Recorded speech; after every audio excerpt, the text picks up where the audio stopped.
we are off. Swedish fish. Fish. Really? You had to start off with just saying Swedish fish? Come on. Absolutely. Yeah, man, you can't be that fishy. You gotta say it nice and quietly. Come on, man.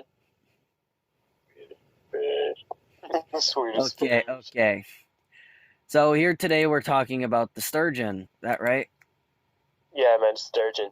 The Yeah. fishy boys. All right. They're not Swedish, though. So looking around, I found that most of these are found in rivers around southern Russia and Ukraine, and some freshwaters like the Great Lakes, Great Lakes here in the U.S. I mean, yeah, but there's actually like farm fishing of those going on as well. But in Russia, they're really low numbers. They're really caught a lot. Yeah, it's for some reason they decided to make the sturgeon a very sport fish and hunt it like crazy. It's caviar, man. Yeah, man. From what I've read, I think you get like $3,000 for a sturgeon with the eggs, for female sturgeon with eggs. Wow. That's big money. That definitely is. That's a lot. That's a couple Robux in their world. Okay. All right. So, when were these first found exactly? I can't remember.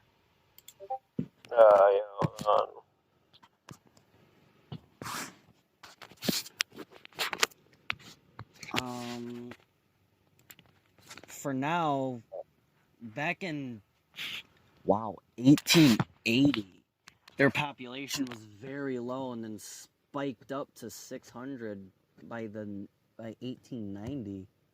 Yeah, if we just discovered them, then they were probably still trying to track them, man. Yeah, probably.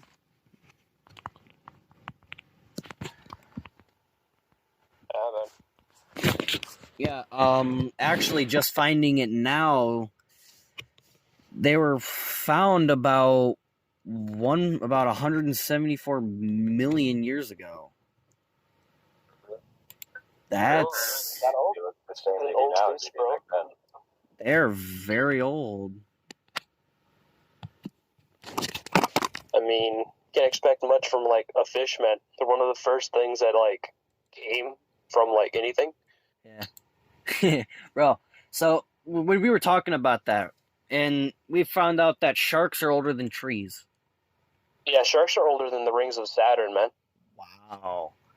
Yeah, like they're actually like I think they're 200,000 years old, older than like the rings of Saturn. Wow. No, wait, no, 200 mil. Because they were notoderms, which were just like some of the first fish, and sturgeons are like among the oldest. Yeah. And then once these things became a major sport fish, you can really see the population dive down fast. Yeah, overfishing, man. I mean, if you could get like that much money off a couple eggs, yeah, of course I would do the same. Like you can get like for a 10 of that, right? For like the cheapest 10 of it, you can get like a couple grand. Right. That's a lot of money. Yeah. And with their population getting very low, since they actually help us out quite a bit, if I'm right, if I'm wrong about that, James, am I? I believe so. What are they, endangered? Either endangered or critically endangered, I'm not sure which. Yeah, they are, I'd say they'd be critically endangered, actually, if you think about it, because their population is so low right now, you can't even really see it on a graph if you look at one. Yeah, the only thing that's going to be saving caviar at this point is these they're actually starting farm fishing up for this, where it's actually all farmed. Mm-hmm. Yeah. I heard that a fishing season for sturgeon actually ended in about 35 minutes. You know about that? 35 minutes ago? No, not 35 minutes ago. It started and ended 35 minutes after it started. Oh wow. I'm not sure when that happened, but I read that. Wow. That's interesting. Why would they stop it that early though? Usually it's like, I mean, if it's like an endangered species, you'd think that you wouldn't even have a hunting season for it in general. Exactly. I mean, I know it's like illegally fished. Like a lot of people just illegally fish it out of the water. About 5 minutes. All right. Well, over in the Toledo Zoo, they have their own little preservation area. Like, Yeah, I mean, give about good. like 3. We had an ambassador over at Penna a few weeks ago when in their talk. I think they said like what they were allowed to release 15,000 at a time. That's really good. 15,000 a year. 15,000 a year. Yeah, I think so. And that it's a lot, but when she told us that that about 1% of them actually make it to adulthood. Yeah, I mean, world's kind of like not easy on them. I mean, you're bred in captivity. You come out, it's not going to be the easiest. No. And there's a lot of threats to these things too. Lampreys are known to parasitize them, and some of them cause death. Well, yeah. I mean, like, and then there's like the illegal fishing of them too. That's like crazy. Yeah, it doesn't illegally fish them out. Yeah, it doesn't help that we poached them so much either, pretty much out of existence. Yeah. Speaking of the illegal fishing of sturgeon, do you know there's some pretty good sturgeon recipes? Wow. Some pretty good ones. And plus, most of their habitat is in most freshwater areas, and they're more so at the bottom. I mean, yeah, they're bottom feeders. Haven't you seen a sturgeon before, man? Like, their faces are literally like their mouth is on the bottom.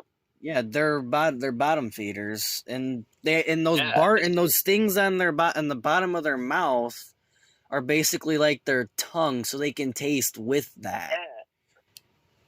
It's interesting with their anatomy. Their anatomy is some pretty interesting things. Well, yeah, what they do is they taste like the chemicals that in the water, so they can find what they can eat. Yeah. It's really cool. Yeah. James, you're in with me. Anything you'd like to add to this?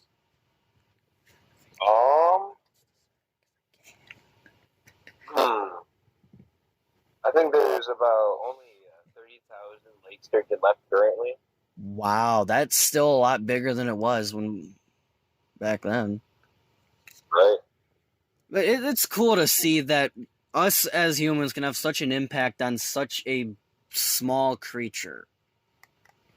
Yeah. We've always had impact on creatures, man. Yeah, again. Dogs are here, man.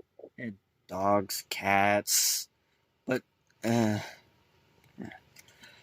I'm correct, I think the largest sturgeon ever caught was like 26 and a half to, what was it, 26 and some feet.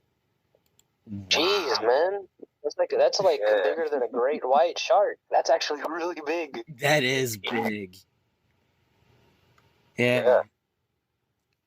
This is so cool. Post it up. It's everything that we need to talk about, my man. I believe so. For the most part, yes. I believe this is done. All right, man. Nice talking. Yeah, nice having you guys in here to help out with this. Yeah, man. Thanks for having me, bro. Enjoy that grade you're gonna get, man. Yeah. You know, we should have Mr. Rice bring in some Swedish fish. Yeah, man. You know what? You should totally eat some Swedish fish right now, man. Yeah. I don't have any on me. I don't have any either. I ask him tomorrow. Yeah, boys. Try to get some Swedish fish from him. Yeah. All right, boys. We'll try not to eat those out of existence either. Come on, man. honestly. If they can't outrun me, then what's the point of them living, man? Come on. Right. Wow. Not my fault. I'm quick to munch on them, bro. Not my fault. Says the one Just gotta that get fell good, man. nice. And we are off.